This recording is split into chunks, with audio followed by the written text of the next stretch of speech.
Pengertian khiyar.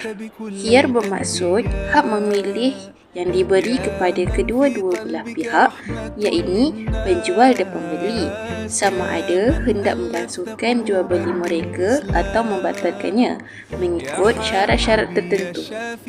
Seterusnya kita pergi kepada tujuan khiyar. Tujuan khiyar ini untuk memberi kebaikan dan kemaslahatan kepada pihak yang mengadakan akad. Seterusnya, untuk mengelakkan daripada berlakunya kerugian yang disebabkan oleh akad yang telah dimeterai. Dan yang terakhir, untuk mencapai kepuasan hati dan kerelaan pihak berkontrak. Kita pergi kepada jenis-jenis khiyar. Khiyar ada 3, iaitu khiyar majlis, khiyar syarat dan khiyar ain. Sekarang kita akan pergi kepada khiyar majlis. Khiyar yang pertama ialah khiyar majlis. Pengertian khiyar majlis.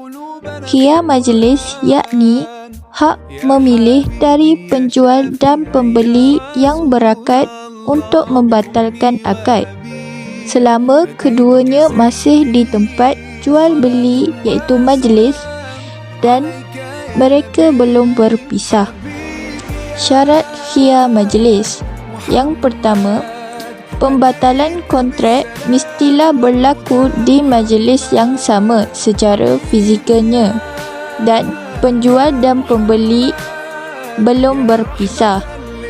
Yang kedua, jika mereka berpisah dari majlis jual beli, khiyar ini tidak dibenarkan dan kontrak tersebut perlu diteruskan.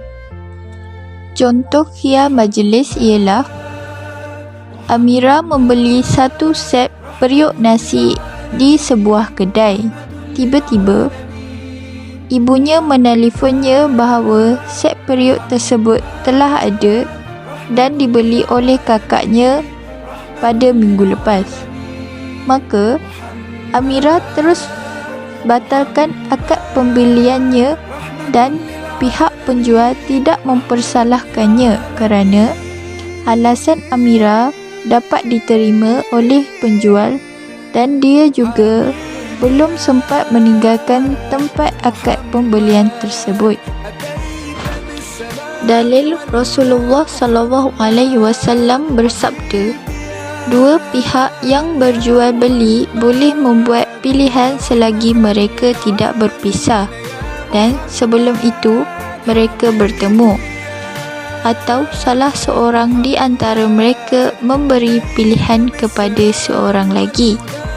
Dalil di atas menunjukkan maksud perpisahan ialah perpisahan fizikal sebagaimana yang telah dijelaskan sebelum ini. Ibnu Umar radhiyallahu telah menafsirkan hadis ini melalui perbuatannya kerana beliau adalah periwayat hadis ini. Seterusnya kita akan pergi kepada khiyar syarat. Jenis khiyar yang kedua ialah khiyar syarat.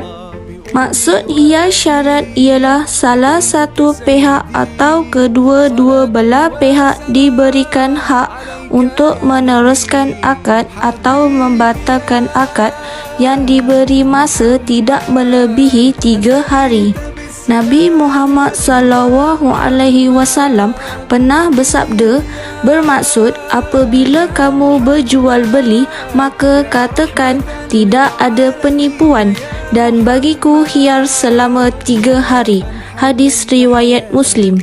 Contoh situasi khiyar syarat di mana seorang bapa ni nak belikan kereta kerontol untuk anak dia. Jadi dia berakad untuk berkhiyar selama 2 hari. Jadi selama 2 hari tu dia bertanya kepada anaknya sama ada anak dia nak tak kereta kerontol itu. Kalau anak dia nak, maka akad jual beli akan diteruskan. Namun seandainya anak dia tak nak, maka akad pun terbatal. Tujuan khiyar syarat. Yang pertama, menjaga kepentingan pihak yang berakad. Kedua, memastikan adanya kerelaan hati kedua-dua belah pihak. Syarat-syarat khiyar.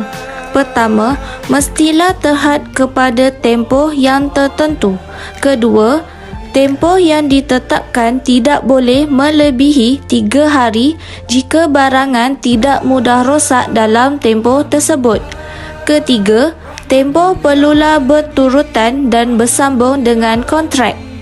Hiyar syarat boleh terbatal sekiranya tamat tempoh yang disyaratkan, jual beli diteruskan dan dipersetujui dalam tempoh hiyar apabila pemegang hak hiyar melakukan sesuatu yang ada kebiasaannya hanya dilakukan oleh seorang pemilik. Yang terakhir ialah hiyar aib. Akhir sekali ialah hiyar aib. Maksud hiyar aib ini ialah hak memilih untuk meneruskan atau memubarkan akad setelah menyedari terdapat aib pada barang akad. Sekiranya jual beli itu bersifat mutlak, iaitu jual beli yang tidak disyaratkan, penjual tidak bertanggungjawab ke atas aib yang terdapat pada barang yang dijual. Pembeli berhak membatalkan akad jualan beli itu sekiranya didapati barang yang dibeli sudah cacat sebelum ia diserahkan kepada penjual. Dalil hiyar aib daripada hadis Aisyah radhiyallahu anhu, sesungguhnya seorang lelaki telah membeli seorang hamba, lalu dia menggunakan khidmat hamba ini. Kemudian dia dapati pada hamba itu suatu kecacatan. Lalu dia mengembalikan hamba itu kerana kecacatannya. Namun penjual berkata, "Di manakah keuntungan hamba saya ini?" Nabi SAW bersabda, "Keuntungan menurut tanggungan."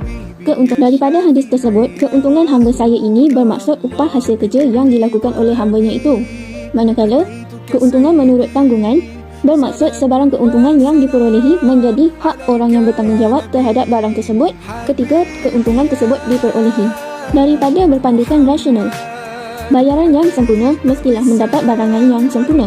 Jika barangan dibeli tidak dapat digunakan dan mencapai tujuan, pembeli layak memulangkan barang dan ambil semula bayaran tersebut. Syarat dibenarkan hiyar aib. 1. Kecacatan dapat dibuktikan sememangnya sedia ada. 2. Kecacatan menjejaskan nilai barangan. 3. Kecacatan yang kebiasaannya tidak wujud. Contoh situasi syarat pertama. Ali membeli sebuah pasu di kedai Abu. Selepas membuat pembayaran, Ali nampak pasu tersebut terdapat retakan. Ali menunjukkan retak tersebut kepada Abu dan meminta Abu untuk tukar kepada pasu yang baru. Syarat kedua, Ali membeli seekor lembu untuk akikah anaknya. Selepas membuat pembayaran, Ali mendapati lembu tersebut tidak mempunyai telinga kiri. Ali boleh memulangkan lembu tersebut kepada penjual kerana lembu tersebut tidak boleh digunakan untuk akikah. Syarat ketiga, Ali membeli telefon pintar baru dan model terbaru daripada Samsung. Ali mendapati setelah mencuba telefon tersebut selama 5 minit, bateri telefon yang penuh tiba-tiba habis dan mati. Ali layak memulangkan telefon tersebut kepada Samsung dan batalkan jual beli. Bilakah barang hiyar aib boleh dipulangkan? Jika sedar pada waktu malam, pulangkan barang tersebut pada waktu pagi. Jika sedang melakukan sesuatu seperti makan atau solat, pulangkan setelah selesai perbuatan tersebut. Jika pembeli menggunakan barang tersebut walaupun tahu tentang kecacatannya, hak tersebut dibatalkan. Kecacatan tambahan kepada kecacatan sedia ada. Jika terdapat kecacatan baru selain yang sedia ada, ini bermakna hak pembelian untuk pulang pada penjual digugurkan. Selain, penjual bersetuju untuk menerima barangan tersebut, atau pembeli membayar ganti rugi pada kecacatan yang baru dan penjual membayar ganti rugi pada kecacatan yang asal. Syarat tiada cacat cela. Syarat ini diletakkan oleh penjual sebelum proses jual beli kepada pembeli.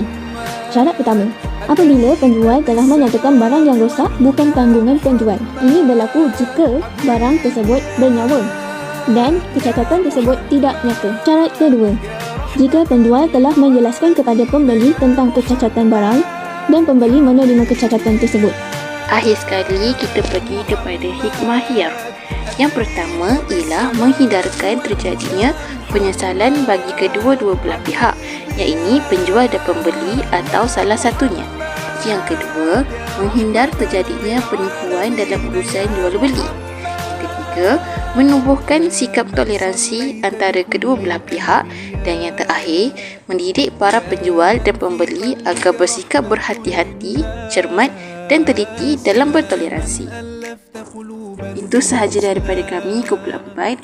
Sekian, terima kasih. Assalamualaikum warahmatullahi wabarakatuh dan jumpa lagi.